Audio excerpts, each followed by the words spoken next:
जय हिंद, जोहार झारखंड। मैं शमशाद आलम। आज जिस मुद्दे पे बात करने वाले हैं वो मुद्दा है झारखंड का बजट सत्र। झारखंड का बजट सत्र समाप्त होने के बाद जितने भी मंत्री और विधायक थे सब अपने अपने विधानसभा की ओर चल दिए। इस दरमियान में जो है कि मीडिया वाले जयराम महतो से बहुत कुछ सवाल किए। हर मीडिया का एक ख्वाहिश था कि जयराम महतो जब यहाँ एक महीना रह के सत्र का हिस्सा बने और सत्र में जो है कि काफी ज्यादा चर्चा का विषय रहा जयराम महतो, तो जब वो वापस आने के डुमरी विधानसभा की ओर जा रहे तो उससे पहले कुछ सवाल पूछ ले। अब इस सवाल पूछने के दरमियान में बहुत तरह का सवाल पूछे, कुछ लोग और भी तरह का। आज इसी के ऊपर बात करेंगे। चलिए चलते हो सारी बात को विस्तार रूप से समझते हैं कि आखिर मीडिया वाले लोग जो है कि जयराम महतो से जो सवाल पूछे उस सवाल के बाद जो है जयराम महतो का जवाब क्या रहा। तो देखिए यहां पर एक बात तो रहा कि जयराम महतो बहुत बेहतर तरीके से बताए कि कुछ मंत्री और कुछ विधायक जो है कि अप्रिशिएट भी हमारा कर रहे थे। क्यों कर रहे थे अप्रिशिएट, ये बहुत बड़ा सवाल है। सवाल इसलिए है क्योंकि जयराम महतो इसी बात को कहते हैं कि भाई कि वो विधायक और मंत्री इस बात को कह रहे थे कि बाबू जब हम लोग पहली बार जो है कि चुनाव जीतकर सदन आए थे तो उस समय खड़े होने में संकोच करते थे, लेकिन तुम जिस तरीके से पहली बार चुनाव जीतकर आया और सदन में जितनी निडरता से और निर्भय होकर तुम जो है कि बात को रखा, ये मतलब तुम्हारे लिए बहुत बड़ी बात है। ये तारीफे काबिल है। आने के मंत्री और विधायक भी जो है जयराम महतो का तारीफ की है आने के इस बजट सत्र के दरमियान में, और तारीफ करने के लायक जो है कि जयराम महतो काम भी किया। क्यों? क्योंकि जिस तरह का सवाल वो अपने सदन के पटल पे उठाया है भाई, काफी महत्वपूर्ण झारखंड से रिलेटेड और झारखंड से हर वर्ग के लोगों के लिए उन्होंने आवाज उठाया। अब इसी बात को अगर हम लोग देखते हैं तो यहाँ पर स्पष्ट रूप से दिखाई देता है कि जयराम महतो कहते हैं कि भाई कि इस बजट सत्र में हम उम्मीद से भी ज्यादा जो है कि काम किए, क्योंकि जिस तरीके से मुद्दा को उठाना था उठाएं, जिस तरीके से बात को रखना था रखें, एक उम्मीद भरा, तो ये तो है। तो इस बात को यहां पर ये भी देखा गया। अब लेकिन एक बात समझिएगा कि आखिर जयराम महतो का तारीफ लोग क्यों ना करें, क्योंकि कि अगर एक बात समझिए कि सत्ता और विपक्ष आने की, एक तरफ तो सत्ता दल के लोग हैं और एक तरफ विपक्ष के लोग हैं। अगर जयराम महतो विपक्ष में नहीं बैठा होता तो बीजेपी वाले लोगों का क्या हाल होता, क्योंकि बीजेपी वाले लोग कितना इस बजट सत्र में मुद्दा को उठाए वो बेहतर तरीके से सभी लोग देखे कि वैसा कुछ नहीं। आने के विपक्ष की भूमिका अगर कोई निभाया है अगर झारखंड के इस बजट सत्र में तो वह जयराम महतो। अगर जयराम महतो नहीं होता सदन में तब सोचिए कि कितना जो है कि विपक्ष कमजोर होता। कमजोर के मतलब विपक्ष के पास, बीजेपी वाले लोगों के पास मुद्दा ही नहीं था कि मुद्दा को उठावे, जबकि मुद्दा को सर्च करना होता है, जबकि मुद्दा को खोजना होता है। और जयराम महतो सर्च करके खोज के जो है सदन के पटल पे मुद्दा को उठाए, और उठाने के बाद जो है कि उनको चाहे सत्ता दल के लोग हो या विपक्ष का लोग हो, सभी लोग जो है कि उनको अप्रिशिएट किए कि जो जयराम महतो तुम जो मुद्दा उठाया ना, काफी बेहतर मुद्दा उठाया, काफी बेहतर तरीके से जो है कि मुद्दा को सदन के पटल पे रखा। ये एक बात है।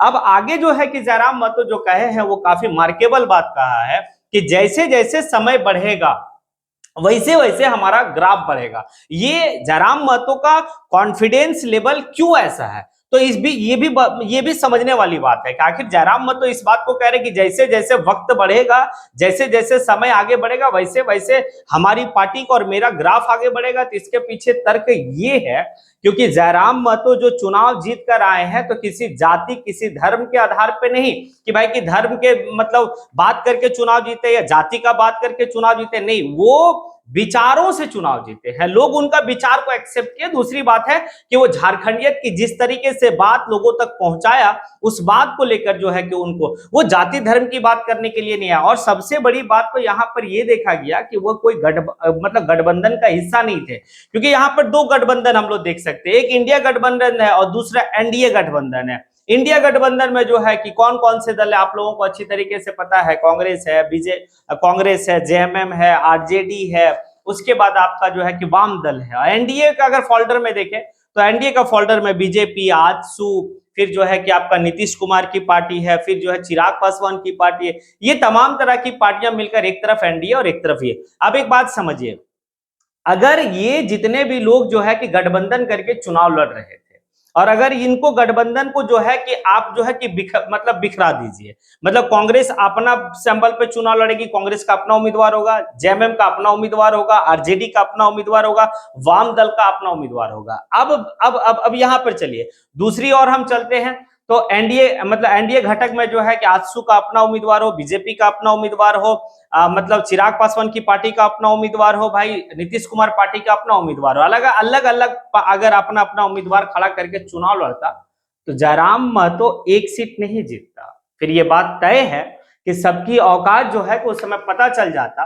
तो यहां पर जो है कि तनहा अकेला किसी से कोई गठबंधन करके नहीं, और इस तरीके से चुनाव लड़ना, चुनाव को एक बेहतर तरीके से जीतना, अच्छा खासा वोट लाना, तो ये बात का तो संकेत है। और जिस तरीके से सदन के पटल पे मुद्दा को उठाया है, काफी जो है कि बारीकी तरीके से जो है कि लोग इस मुद्दा मतलब देखें कि सदन के पटल पे क्या उठाया नहीं उठाया, तो वाकई में आने वाले टाइम में जैसे जैसे समय बीतेगा वैसे वैसे जयराम महतो का ग्राफ बढ़ेगा, पार्टी का भी ग्राफ बढ़ेगा, ये बात तय है। अब यहां पर जो है कि कुछ कुछ बातें और जो है कि कहा गया कि अब जो है कि उनसे उनसे जयराम महतो से भी कुछ सवाल किया गया कि आप एक महीना जो है कि रांची में रहे, बजट सत्र का आप हिस्सा रहे और काफी बेहतर तरीके से आपने मुद्दा उठाया, इस दरमियान में कोई आपके जो है कि काफी करीब दोस्त, चाहे वो मंत्री हो चाहे वो विधायक हो, कोई ऐसे हैं?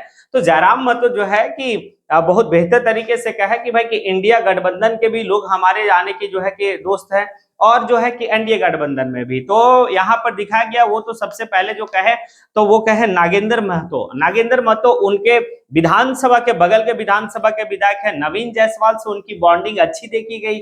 अगर ये तो विपक्ष वाले लोग के हिस्से में, अगर दूसरा अगर प्रदीप प्रसाद से भी उनकी बॉन्डिंग बहुत अच्छी रही। प्रदीप प्रसाद, वही प्रदीप प्रसाद जो हजारीबाग सदर से वो जो है कि पहली बार चुनाव जीते हैं, और उनका भी कोई अपना फैमिली बैकग्राउंड नहीं है, जिस तरीके से जयराम महतो का कोई फैमिली बैकग्राउंड राजनीति में नहीं है, उसी तरीके से आने की प्रदीप प्रसाद का भी जो है कि कोई फैमिली बैकग्राउंड नहीं है। उसके बाद वो चुनाव जीते, लेकिन प्रदीप प्रसाद एक संपन्न व्यक्ति है चुनाव लड़ने के लिए, जयराम महतो वो नहीं थे। लेकिन जयराम महतो के साथ एक जन था, जयराम महतो के साथ जो है कि एक बल था, लोगों का बल था, वो बल उनको जिताया, उनकी आइडियोलॉजी पे लोग पसंद किए और उस आइडियोलॉजी के ऊपर वो काम भी कर रहे हैं। इसके वजह से वो अब चले आइए, अगर हम लोग सत्ता दल की ओर देखते तो सत्ता दल में जो है कि उनका जो कुछ लोग जो मित्र बने हैं, उसमें राजेश जी जो है, राजेश कश्यप है वो है, फिर समीर मोहंती है, सुरेश बैठा है, क्योंकि सुरेश बैठा उनके बगल में ही जो है कि उनकी सीट मतलब अलॉट थी, तो उनसे काफी अच्छा बॉन्डिंग रहा।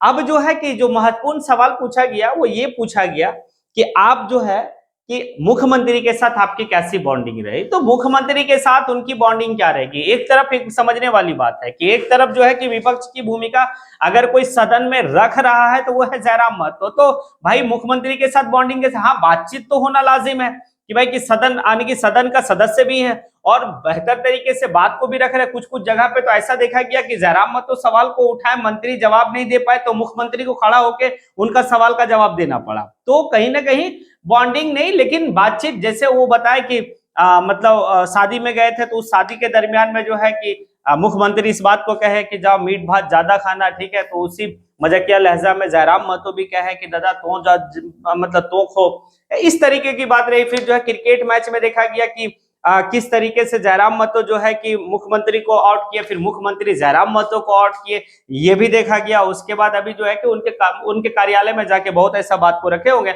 और बात करना लाजिम है, क्योंकि अगर सदन के पटल पे आवाज को उठाए हैं तो उसके ऊपर काम भी तो मुख्यमंत्री ही करेंगे, उस आने की सत्ता दल के मंत्री ही करेंगे, तो उनसे तो उनकी बातचीत और बॉन्डिंग जो है कि होनी ही चाहिए। अब यहां पर इस चीज को दिखा है। अब देखिए, एक बात तो है कि जो जयराम महतो इस बात को कहे कि जैसे जैसे हमारी मतलब जैसे जैसे समय बढ़ेगा वैसे वैसे हमारी ग्राफ बढ़ेगी, ये बात आप लोगों को कहां तक लगता है कि सही है, या फिर जो है कि ओवर कॉन्फिडेंस है जयराम महतो, या फिर कॉन्फिडेंस है कि भाई कि काम के ऊपर कॉन्फिडेंस है? तो आप लोगों को क्या लगता है? हमने तो वीडियो में जो कहना है वो कहा ही कि किस तरीके से जो है कि अगर सिंगल चुनाव लड़ा गया होता तो जयराम महतो के पास कुछ ऐसे सीटें हैं जो मतलब जयराम महतो का झोली में होता है। जैसे आप देख लीजिए, जहां से पूजा महतो लड़ी गोमिया से, आप जो है कि बेरमो देख लीजिए, या फिर आप टुंडी देख लीजिए, या फिर उस तरीके से जो है कि आप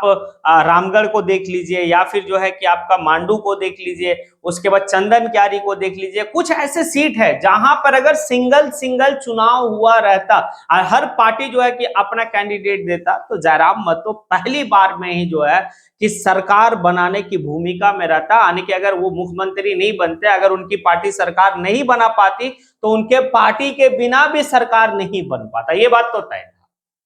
तो कहीं ना कहीं बॉन्ड, कहीं ना कहीं इस बात को तो दर्शाता है कि भाई कि उनकी जो मेहनत और उनकी जो लगन, उनका जिस तरीके से मतलब स्टडी करके जो है कि मुद्दा को रखना, मुद्दा को बेबाक तरीके से पेश करना, तो ये बात तो सही है कि जैसे जैसे आने वाले वक्त का समय चला जाएगा वैसे वैसे उनकी ग्राफ बढ़ेगी। आने की संकेत है कि 29 में बहुत बेहतर कुछ होने वाला है जेएलकेएम के द्वारा और जेएलकेएम के लिए। क्या आप लोगों को लगता है कि अगर जो कहा है वो सही कहा है, या फिर आप लोगों को और कुछ इसमें लगता है, कुछ मंत्री उनको अप्रिशिएट किए हैं तो वाकई में अप्रिशिएट किए, क्या जयराम महतो अप्रिशिएट के लायक थे या फिर और कुछ था? ये आप सारी बात को जो है कि आप कमेंट बॉक्स में आके कमेंट जरूर करें। इसी के साथ मैं अपनी बात को यहीं पे समेटता हूं। जय हिंद।